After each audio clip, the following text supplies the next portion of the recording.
Hi there. Once again, here I am winging it with no script, so excuse all the edits. I am not used to it quite yet, and FYI, this is recorded on no special date or occasion.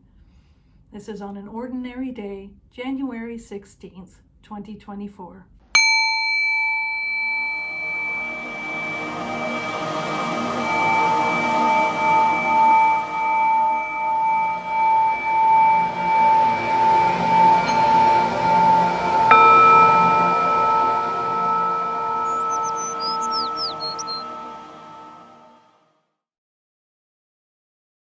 Hello everyone, and welcome to the third video of my brand new channel. It's a slow start, but I always got to start somewhere. And today I want to talk about something that's been on my mind for a while about the spiritual community. And this is about a term that is most commonly used called chosen one. Are you a chosen one? How do you know if you're a chosen one? But for me, the answer to that one is quite simple. You want to know how you're a chosen one? You are here, you are in this lifetime. Therefore, we are all chosen ones. And every time I see chosen one in the title of something in my algorithms, I can't help but roll my eyes.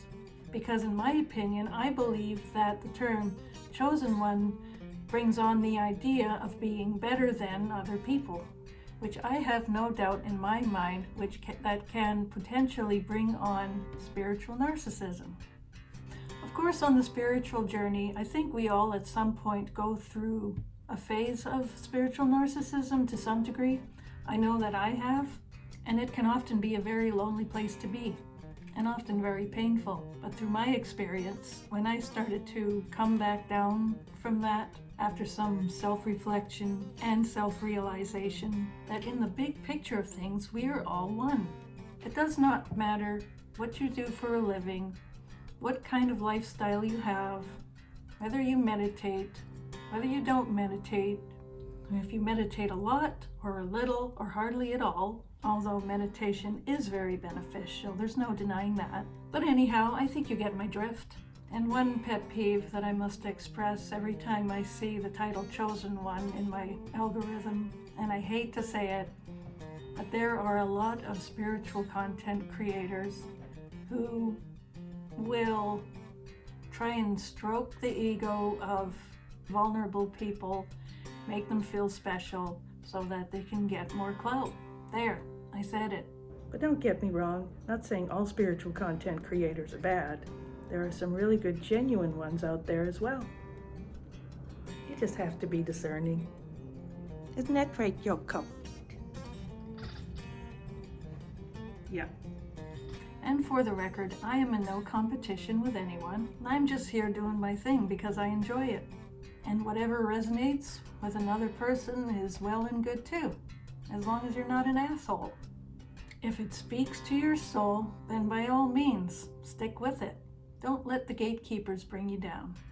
Okay, so now that I've got that off my chest, it's time to pull some cards. When I was thinking about what type of deck to use today, I went over to my cabinet and I figured I'd grab the Wisdom of the Trees Oracle by Jane Struthers. And when I reached out for the deck in the shelf, it fell down and just about all the cards fell out. So maybe this is the deck I'm supposed to use for you today.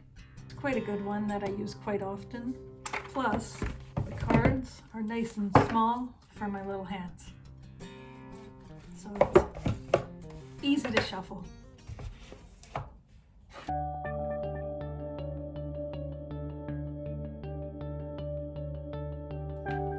this one came up.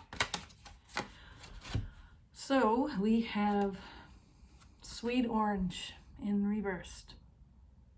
Let's see what that means. I am here to add zest and sweetness to your life.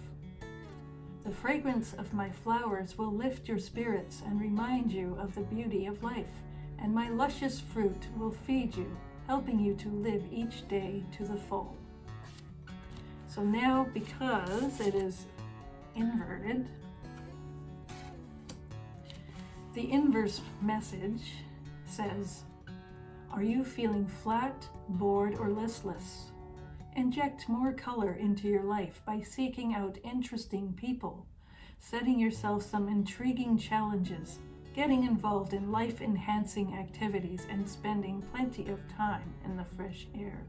So how does this relate to what I was talking about earlier? Perhaps it's a message for myself too, to be honest. Okay, so I just sat and thought about it, and in all honesty, I have been feeling a little bit bored lately, and as these cards are so on point, just get out there, get outside. I mean, even though I had to get a certain thing off of my chest about the term chosen one in the spiritual community, I just felt like it had to be said. But on the other note, the trees have spoken and told me, like, okay, you've done that, forget about it, go outside, because they know what's best. You cannot go wrong with the trees. You just can't. So on that note, I guess it's time that we all get our butts moving, get ourselves out of the rut, and try something new, learn something new. Yeah, it's time for a change. It's time to breathe some fresh air. Let the fresh air inspire you. All right?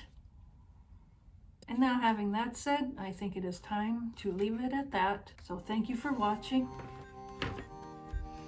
Enjoy the rest of your day, and do something you feel inspired to do, whatever that may be.